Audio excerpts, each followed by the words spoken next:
I can't believe Destiny is saved. Joe Blackburn, game designer of Destiny, released a video after the state of the game that didn't land very well. So we're gonna check it out right here. Gonna make Joe drunk at 75% speed. Here we go, trying something different.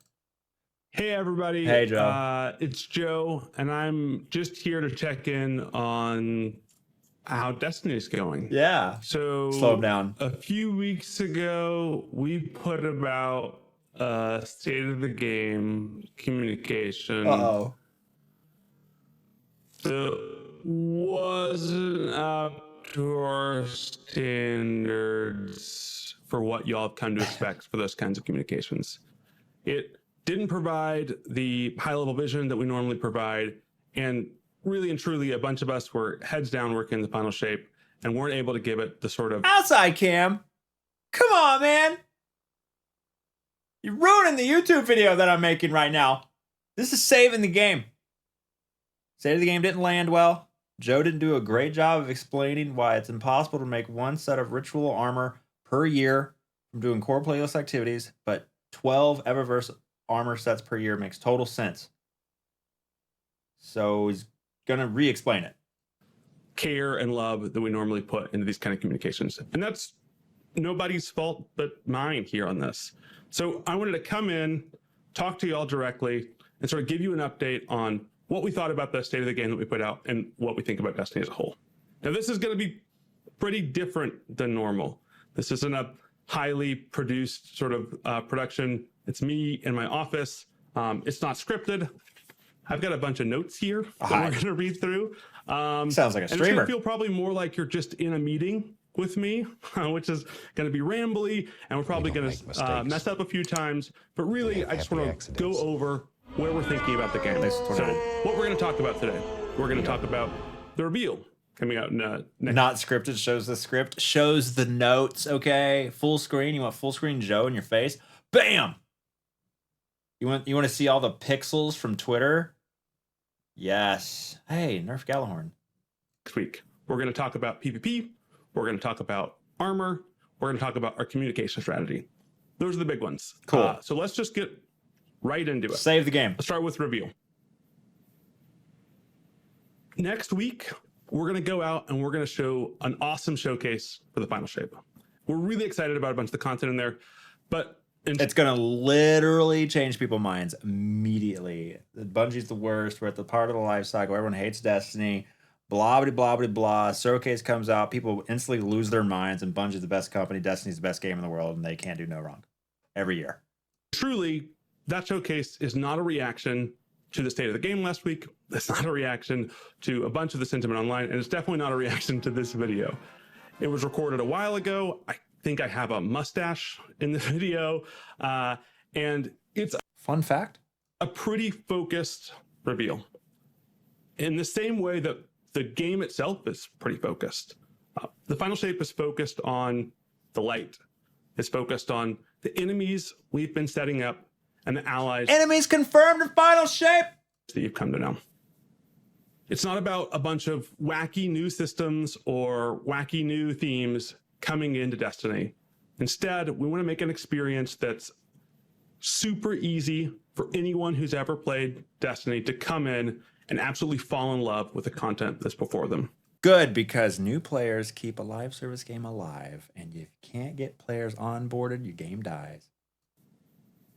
I think the other thing that's really important here to know, as I sort of look at my meeting notes, is that communication is built for a pretty wide audience, much wider than probably whoever is watching this video. So what we're not going to talk about, only idiots are watching this video, honestly. I mean, look at it. Is things like a big new Strange Coin refactor and Xur revamp that's coming out.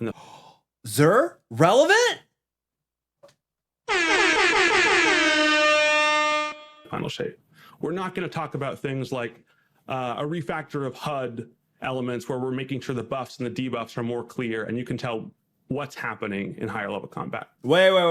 Is he talking about things that are coming that are not being mentioned in the final shape, but he's leaking right now?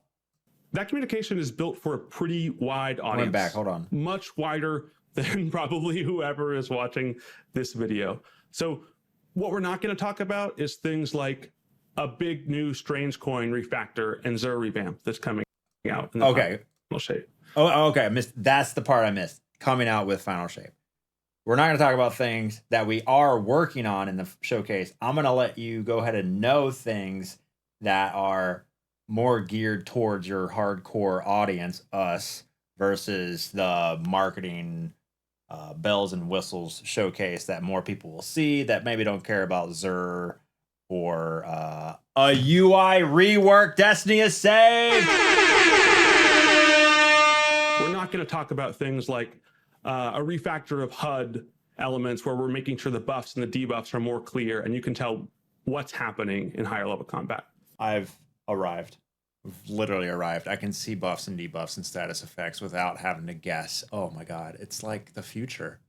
It's going to, again, really be focused on the story, really be focused on the location, and maybe we'll Casual get into stuff, a little bit yeah. about how the live service of Destiny is going to change after the final shape. Uh-oh. Uh-oh. Uh-oh. Does you speed more content or less? It's got to go one way or the other, right? Not just different, same amount, just different. Oh no, it's 10 years. Everyone's burnt out. Following that showcase, Dan, our GM, and I are going to be on set, taking questions. Game master, game master. What's the GM? The GM, general manager. Dotting T's, crossing I's, or Oh no, Joe. Clearly not scripted. he's memeing. I say that. I say dotting T's and crossing I's. Damn it. It's over. Destiny's best days are ahead of us. maybe the reverse of that on what you've seen in the showcase. So we'll provide a little bit more clarity on what was shown, and we'll probably get into some ways that maybe our philosophy on the final shape or specific details might have changed over the last few weeks since we recorded the showcase. True. Fair. I'm liking it so far. Safe bug on 31.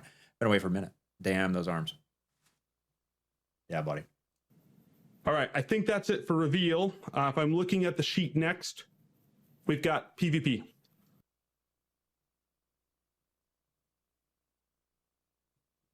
PvP. So let's start with the state of PvP right now in Destiny. What have we been doing? What have we been focused on? We've been really focused on sandbox balance. I mean, that's pretty much what they do. So like a big focus of effort last year was just making sure that Strand came out in a good place and got to live sort of in harmony with the rest of our Crucible ecosystem. Came out strong, so you're forced to buy Lightfall. Aside from that, we've been focusing on putting up That's not true. 2 weapon It was true for Stasis. balances per season, one at the start, one in the mid-season. And we've been focusing on ritual updates to PvP, be this mode updates, point updates, reward updates at the beginning of each season.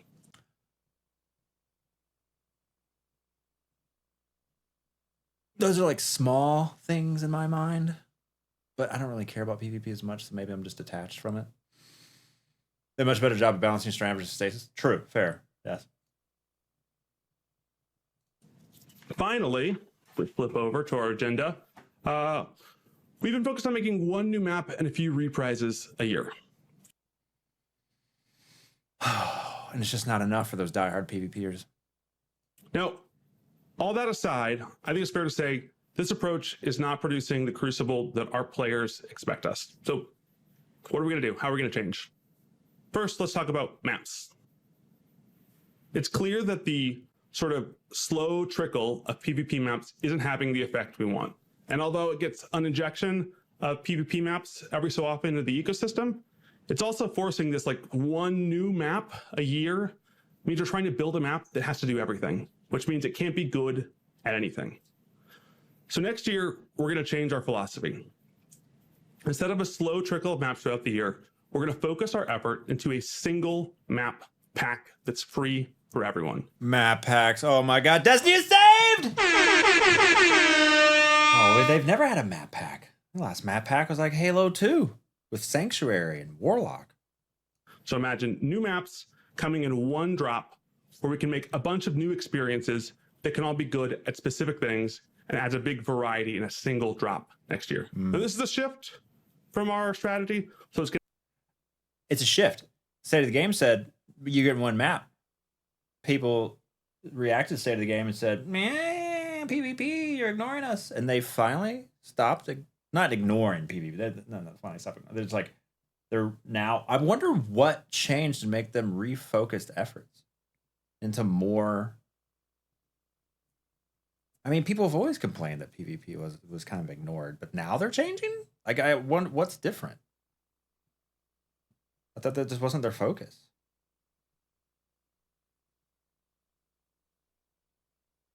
Player count? You think?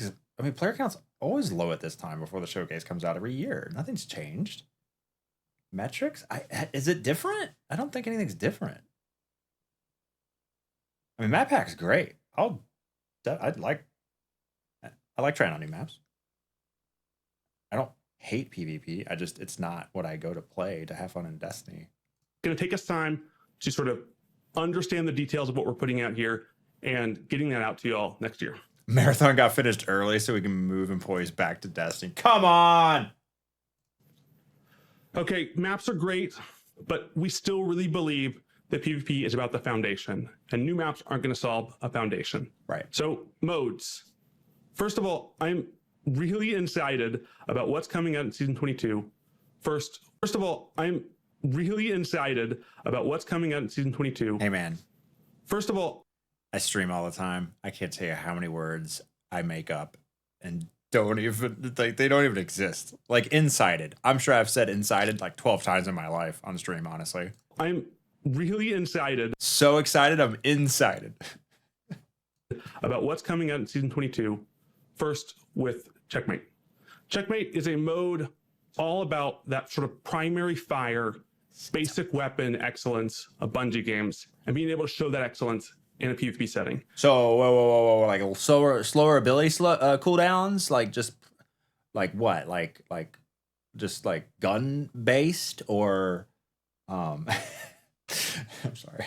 It's what a bunch of our like really marksman style PvP players have been asking for a long time, since Destiny 1. And we're finally going to put a mode like that in the game. And I'm super excited for a bunch of those players to get that experience starting right away in Season 22. Next, we've got Relic.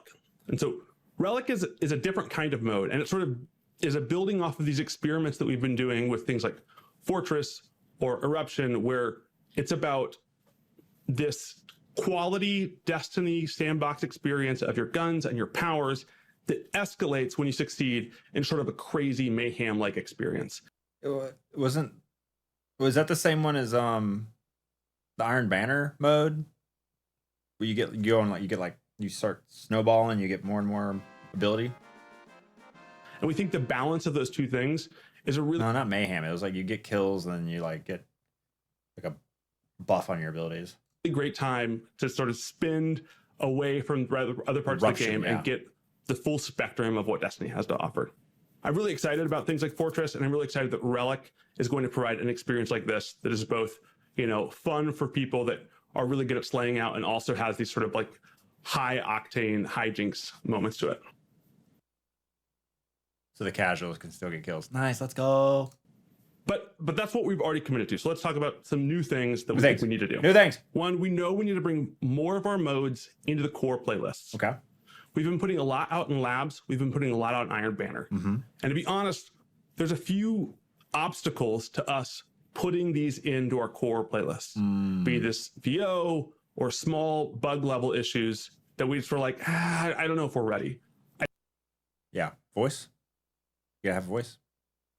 Gotta test it. I think that has been blocking us from doing the right thing here. So we're going to take on some of that bug wake. We're going to take on a little bit of the jank, and we're going to say, no.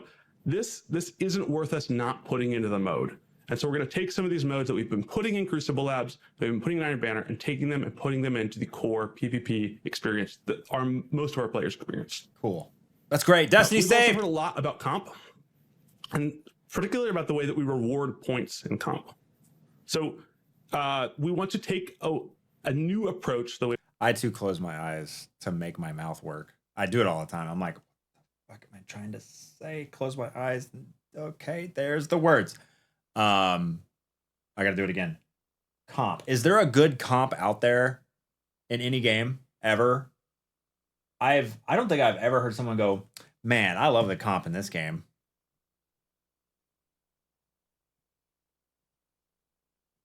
Like, if you like a comp in a game, it's probably because you don't play it very much. That we're balancing points and comp. Right now, we think it's just weighted too much on your personal MMR versus the people you're playing against. And when you win or when you lose a game, it can be really unpredictable how many points you're getting. We're going to go to a simpler system where winning or losing just matters more. Siege. Finally, we want to get great modes like Countdown Rush into competitive and get modes that people are less excited about, like Rift, out of the rotation. Making that competitive experience more about the game modes that, you know, our players enjoy. Okay, so we've talked map strategy, we've talked modes. I want to talk one other effort we want to do here.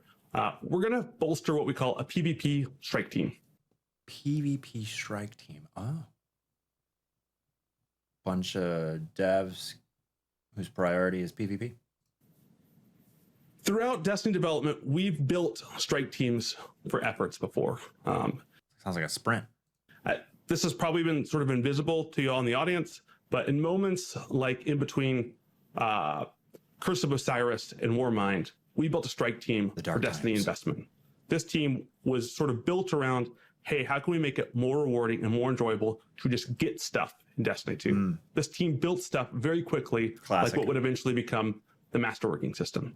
They also went through, knocked out a whole bunch of bugs, knocked out a whole bunch of quality of life issues. We're going to take the same effort and we're going to build a PvP strike team around the same principle, but have it focused on the Crucible. It's going to be led by PvP developers, and it has a really interesting playbook for how this works. And that's that first the team decides what they want to do. They as a team get together, say, hey, these are the changes we want to make. Those changes go through me, they go through our systems CD. And then when we say, yep, those are great changes, they immediately get communicated with you all in the community, right? So this will be going out in a TWID, going out in...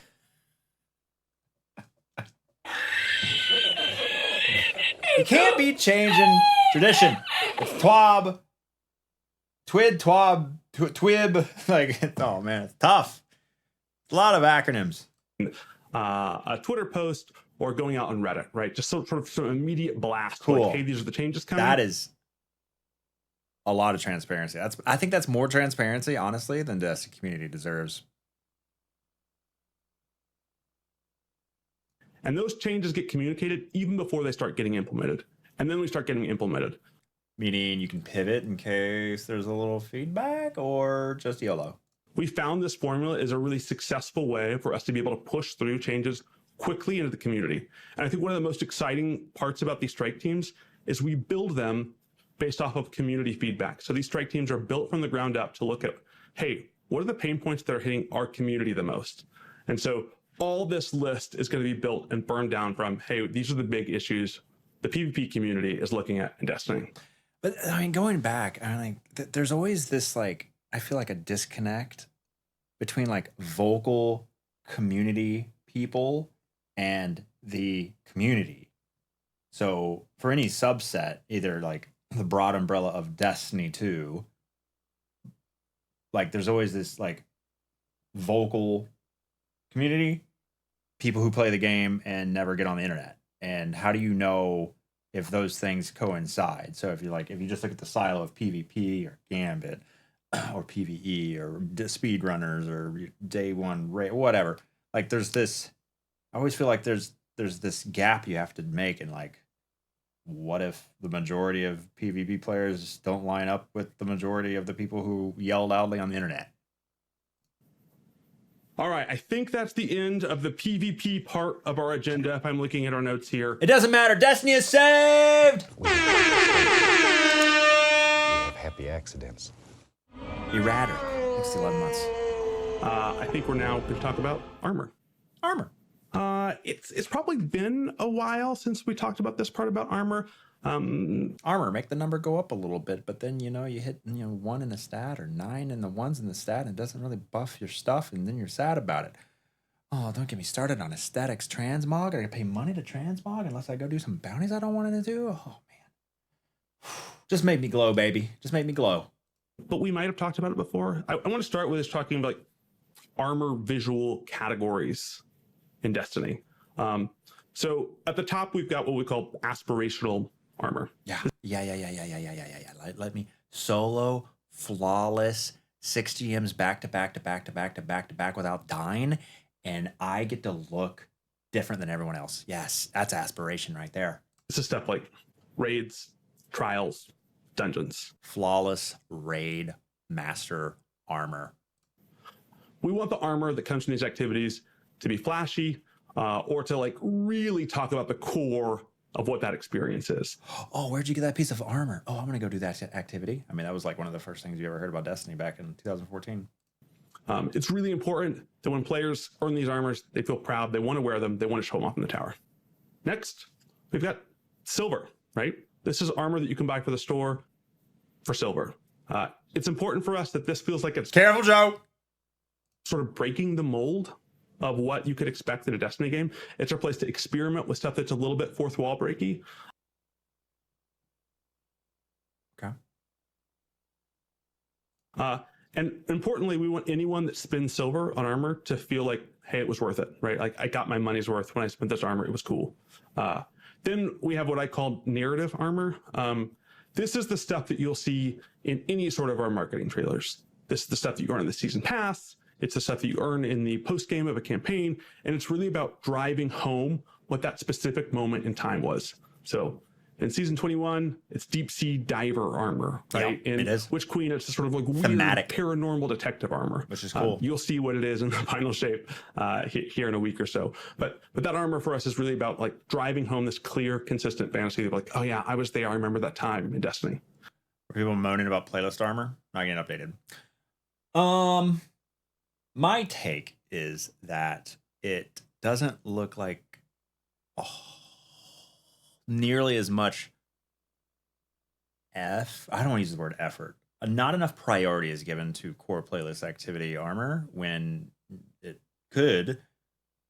And the way it was framed in the state of the game for why it's no longer ritual armor is no longer get updated, felt a little like tone deaf, because you didn't really just say like,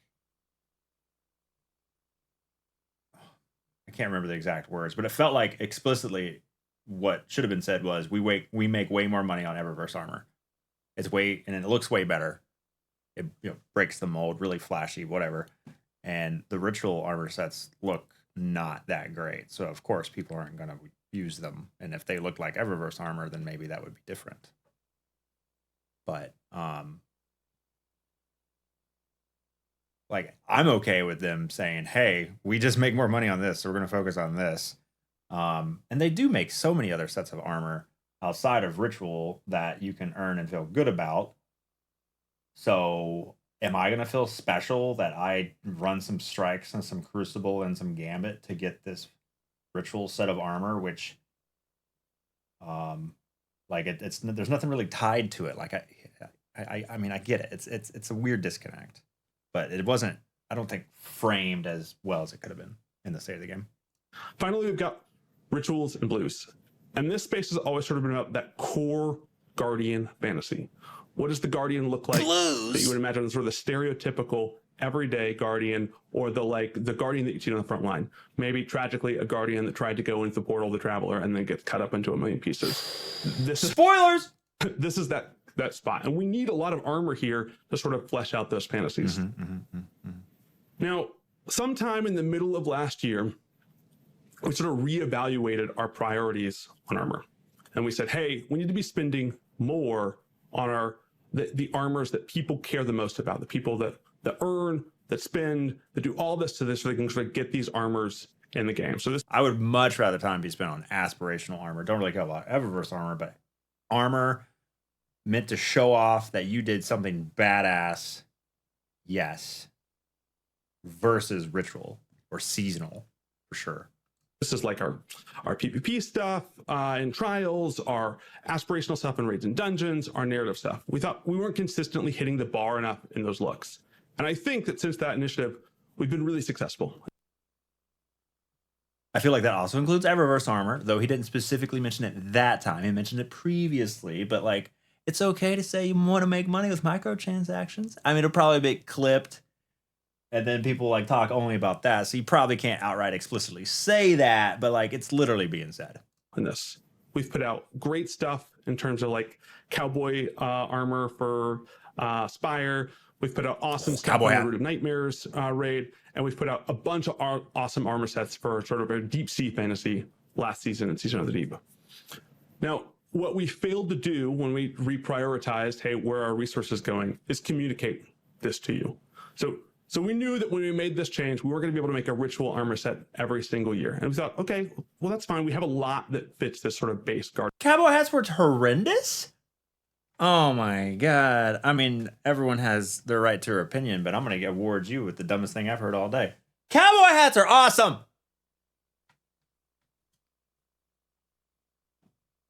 Turbo Ash. Guardian Fantasy. But we should have communicated that out to you. And so, one, I'd like to say, this is not a thing that we're never going to invest in. We're investing in it again in the final shape. There's going to be a whole nother ritual suite of armor. And we're excited to sort of replenish that base Guardian Fantasy. Ritual suite of armor. Does that mean armor for every class and armor for every ritual activity? Crucible Game of Strikes? Or is it one flavor fits all ritual armor set?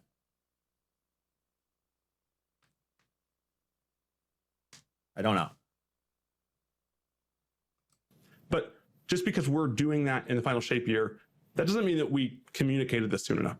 So also for this year, we want to take an armor set that we were going to put in the Eververse, and we're saying, no. We should have communicated this earlier. It's really important that our fans can trust us. Let's take this armor set that we were going to use in Season 22 for the Eververse set, and let's say, no, it's going to be free, and we're going to put it as a ritual rewards. Destiny is saved! Holy God. He can't stop dropping dubs. Dub left, dub here, dub everywhere. Holy God. That's like, I wonder how much they make on an armor set. Watch it look like trash. No, it's going to look really good. I wonder how much is made on the typical Eververse armor set. I mean, it's got to be in the hundreds of thousands, right? You have millions of players. You think it'd be 100,000? How much is an armor set? $10? 10,000 purchases? Easy, right? I don't know. Joe is a merciful Lord. They're 20. Oh, wow. Wow. So next season, before the end of the season, you should see a brand new armor set that you can earn through playing Strikes, Crucible, Gambit as like a ritual reward. Gambit! He said it! Tell Nerm. Joe said it. He said Gambit. Destiny's best days are ahead of us. For doing this, a brand new armor look. Again, we're confident in our strategy going forward. We believe this is the right priority going forward, but also it's our responsibility to communicate this stuff sooner. So we want to make sure that we're doing the right thing by all the fans. Hey, if you're going to keep withholding information and giving us free shit for it, I mean, by all means, continue to not talk. All right, I think that's armor. Is that the same shirt? Destiny's best days. He's are wearing ahead the of us. same shirt. Oh, I broke my script. It no longer. No, air horns are all out of gas. Let's talk about comms. Okay, we've talked a lot about how the development team is very busy, and I think that although we really want to be focused on delivering great content to y'all and making sure that's our top priority, that doesn't mean our communications have to suffer. And so, Whoa. Communication has been sus recently, I think, because of a transition from CMs receiving death threats and having to manage that and protect your employees and like continue to try to do a good job of communication with that fact being present and needing to figure out how to make it work for everyone. Like, and that's like, if you ask any hardcore Destiny community member, I think that's kind of understood. Like, I get it. Anything to do with like working hard. the first thing, we want to be talking to y'all more. But talking to y'all more, our number one priority, we have to keep our community members and our community leaders safe from the Bungie side. Yes. I don't want anyone that signs up to come work at Bungie and to talk to y'all about the game to have to worry about their personal safety. Yes. So we're going to keep using our branded accounts. You'll see these on Twitter and you'll see these on Reddit, right? And we want to be using those accounts with more personality, going and talking to y'all more. I mean, it sucks, but I don't blame them. I mean, it's kind of, yeah, that's what I would do. I like having a personal connection. And back in the Deej days, it's just too risky. People suck. The other thing is me. Humans suck, and I hate them. I play the game a bunch, and right now I don't have a bunch of time to be writing sort of big, long blog posts like you would assume. But when season 22 rolls around again, I'm going to be in the game a lot. I'm going to be playing a lot. So what we want to do is commit to a few times next season and the season after. I'm just going to stream me playing the game, and you'll be able to come and talk to me. He's taking my Jorbs! And it's not going to be reveal packed, but it is a great time to just be like, hey, check in with Joe. These are the things that we're feeling. Get his opinions on them. And hopefully that chat is going to not be a great experience. I am going to look into the crystal ball and see the almighty knowing chat IQ chart, and we are going to see some of the coldest IQs ever imaginable in Joe's stream chat. Like, it's going to be awful. How do you manage that? Like, I don't know. Sub only? People will pay money to drop their horrible worldview. It's the Twitter blue razor, like Occam's razor, except whatever batshit crazy conspiracy theory you can come up with, that's the truth. That's the solution. And like, oh my God, it's gonna be. I mean, there's a chance that the game is like in that life cycle of Destiny. Like if there's like a really positive vibe, the chat will be okay. But if it's like overall negative, then you got like people quote unquote rioting in a chat, then I'll just continue to. It's gonna be tough. 45-minute follower only mode. Sub only greedy streamer. It's I don't know. It's chat IQ's gonna be Armageddon. It's gonna be I don't know. If I can get and play with some of our like elite players, me learn a bit more about the game.